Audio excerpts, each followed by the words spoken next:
Salutations and welcome to Reading Between the Lines. I am your host, the Waterdog, and today I'm going to be counting down my 10 favorite vampires from the original Jyhad Vampire the Eternal Struggle sets back from 1994, 1995. We're going to look at my 10 favorite vampires, brother. But before I do that, please don't forget to hit that subscribe button. I appreciate it. Thank you very much for doing that.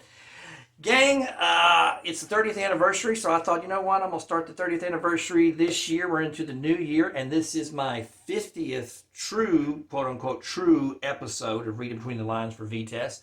I mean, I've got some other things I've done with VTES here on my show and my program, but this is my 50th episode, or what I'm calling number 50, so this is the halfway century mark kind of thing. So I appreciate all of my subscribers for tuning in and keeping this show alive.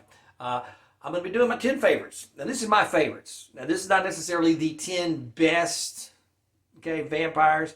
These are my 10 favorites, and I'm going to try to do every set. So we're starting off with the first set, Vampire the Eternal Struggle, Original Jyhad, and then, of course, the next set we're going to do some Dark Sovereigns and then Ancient Hearts. We're going to move on. We're going to try to do my 10 favorite vampires, crypt cards of all time, based on those sets. And for me, it's going to be the cards that I use the most. These are the cards that, when I'm building decks, these are the cards I tended to play with the most. And you got to remember, there's a couple of things about me. Number one, I was mainly a casual player. I've really only been a tournament player here for a true tournament player here for the last couple of years. And so I did a lot of silly things. And so there's certain things that I liked, and you'll find that out as we go through. So let's get started with number 10. Number 10, Don Cruz, the Idealist. Love him, just a card. He's great, second tradition. He can unlock, and if he blocks, then he just kills things. Also, he's got Dominate. So one of my things that I played a lot of was Brujah Dominate. And in Group 1, 2, there's a lot of good Brujah Dominate vampires. So you got a lot of vampires with titles, so you can do a lot of second tradition. You can block and block actions and stuff, and then you can get into combat, and then you can also bounce. And so that's what really makes it really, really good for them, is that you can get that bounce bleed with them. And Don Cruz is good at that.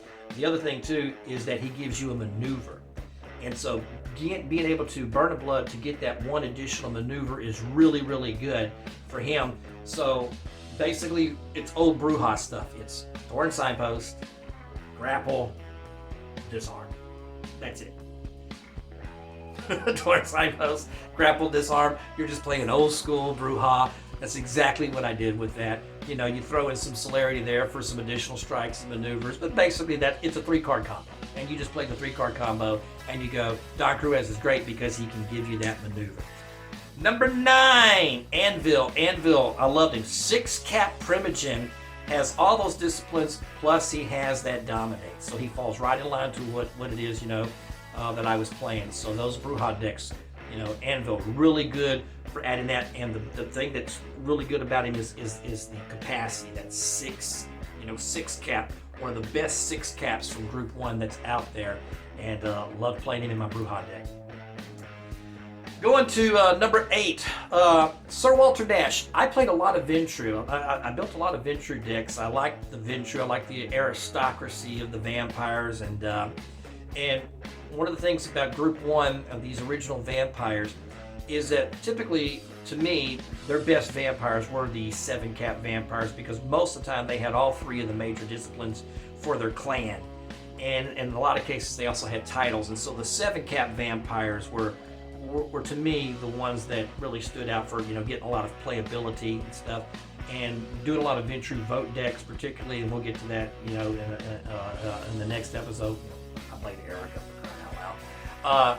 Then having Sir Walter Nash is really good. He's got that fortitude, so superior Dominate, so you're able to govern down or do a govern bleed action, or scouting mission bleed, and then you can unlock with the freak drive. You can vote, so you've got all those possibilities with him, which is what Ventrue did. Okay, I am a man of the paw. I love the paw. Nosferatu paw, baby. And so give me superior animalism, give me Chester DeBose.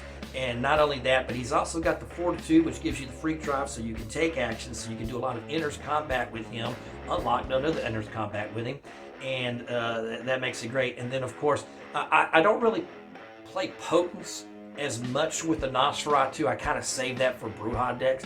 With the Nosferatu, it was basically bleed, unlock, and then go enter combat as much as I possibly could. And Chester was a very good vampire for that. Once again, this is a 7-cap Primogen title. Really good vampire. Smudge the Ignored. I love me some Smudge, man. I put Smudge in a lot of decks, and the reason why is he's number one. He's one capacity, and not only that, being that one capacity is for a caitiff, he didn't have any drawbacks. Even though he has no disciplines, he has no drawbacks that the other caitiffs have, because typically speaking, they've all got some sort of negative thing within their text that you have to deal with. But he doesn't. In fact, he gets a bonus, because if you can deoperize, you get the +1 hand damage. But he's just a good vampire to get a 1-cap. Listen, I would rather have paid 1 to get Smudge out, okay, and utilize him to try to block, you know, a +2 bleeder or a +1 bleeder, because even if he gets beat up and gets sent to Topor, the 1 blood that it costs you saves you, or I should say the 1 pool that, you know, it costs you to get him into play is better than taking the 2 pool, the 3 pool damage that you would take, you know, from your Predator. So I love putting Smudge in deck mainly as a blocker. If you can get him out early, he's going to bleed for 1 and you get the edge right out of the gate. So I put him in a lot of little decks, you know, and play with him a lot. So I like it. Going to number 5, Catan St. Clair. Love the paw. I don't know what to tell you, man. Love me some animalism. And Gangrel, I would probably say it's tough. What would be my favorite clan from back in the day? I played a lot of Gangrel. I did. And I liked them. A lot of the vampires I really liked, you know, is going to come out of that.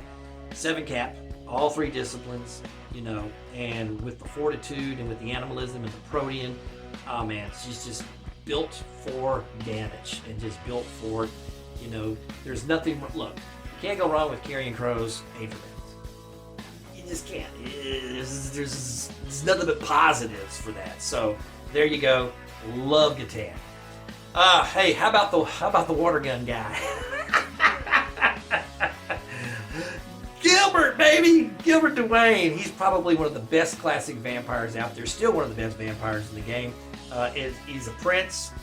You've got those 3 superior Malkavian disciplines. You can't go wrong with it. Once 7-cap once again. I'm telling you, man, these vampires. You know, he's just a staple. The new Gilbert's really good too.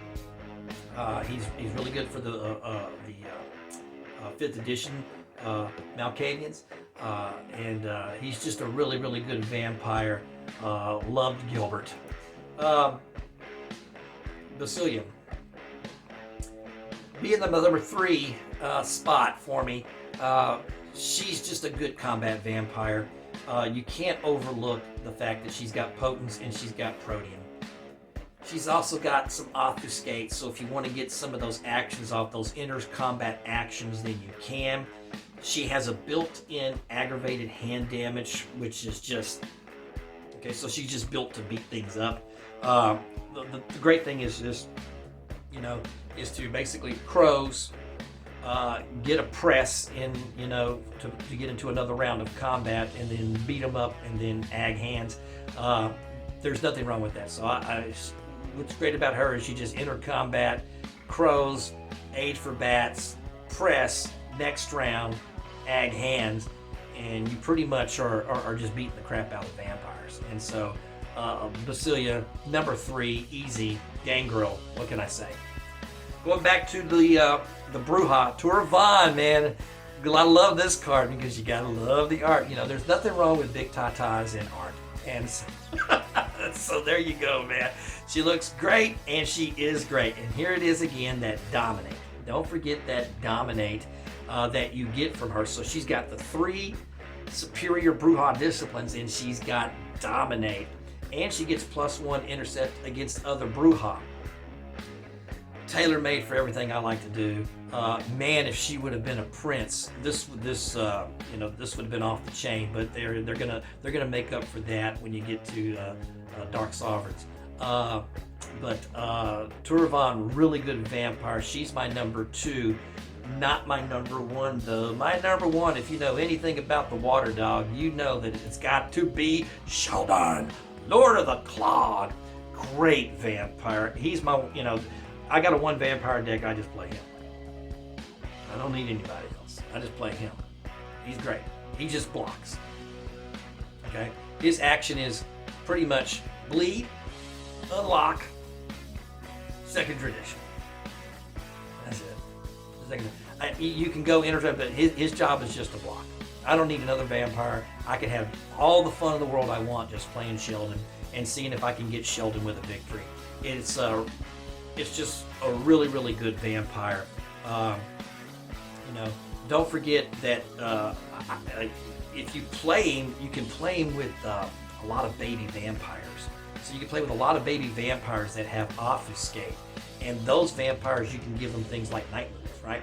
So you can have those baby vampires bleed for 1 at 3 stealth with night moves. So you got these 2-cap, 3-cap vampires that do that, and they're just ancillary bleeds for you, and just have Sheldon block everything. That's it. So you can put you like about 12 night moves in a deck, and then just put you a bunch of combat unlock cards with Sheldon, and just go crazy, and just defend the board and have fun with him. Just a fun thing. With Creeping Sabotage now, he's gotten a little bit more powerful. If you put Creeping Sabotage in there with him now, I think you've got something. Brother, that's my top 10. It's my top 10 favorite from the originals, man. What is your top 10 favorite? Hey, leave me some comments. Put down your top 10 list of your favorite vampires from the old Jyhad VTES set, and put them down, and let's have a look, and we can chit-chat about it. Brother, I'm ready for you. Gang, that's all I got time for, man. Thanks for watching. I'm the Water Dog. Y'all take care.